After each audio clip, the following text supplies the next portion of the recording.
ఈ నడుమ పెద్ద హీరోల సినిమాలు విడుదలైనాయి అంటే చాలు ఏదో ఒక లొల్లైతుంది.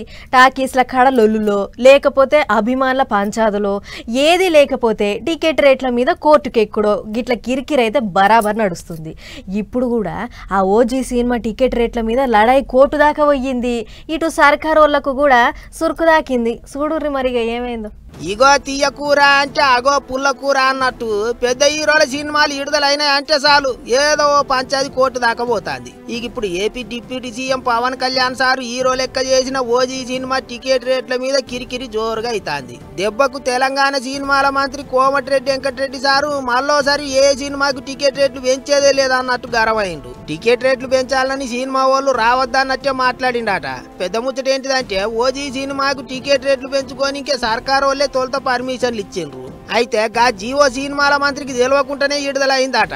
మరిగా ఇదెక్కడి ఇచ్చంతరమో ఏమో అనుకుంటారు ఇప్పుడు చాలా మంది. ఇక అది అట్లుంటే ఏ టికెట్లకు లేని పంచాదులన్నీ సినిమా టికెట్ల కానీ ఏంటికి వస్తున్నాయని అడగబట్టిండ్రు ఇంకొంతమంది. కోర్టులో కూడా గిదే ముచ్చట నడిచిందట. ఐపీఎల్ టికెట్లు 1500 పెట్టుకుంటారు. ఎవరన్నా పాటలు పాడేటోళ్ళు పాటల షో పెట్టుకుంటే 10,000 టికెట్ పెడుతుంటారు. మరిగా అప్పుడు ఎవ్వరు టికెట్ రేట్లు తగ్గియమని కోర్టుకు పోరు. కానీ సినిమాల కాడికి వచ్చేటాలకు టికెట్ రేట్లు ఎక్కువైనాయి అంటున్నారు. ఎట్లా సారు అని సినిమా వాళ్ళ వకీల్ సాబు గట్టిగానే వాదిచ్చిండట. ఏమైనా ఇదివరకు సినిమాలే రాజకీయాలే అన్నట్టుంటుండే.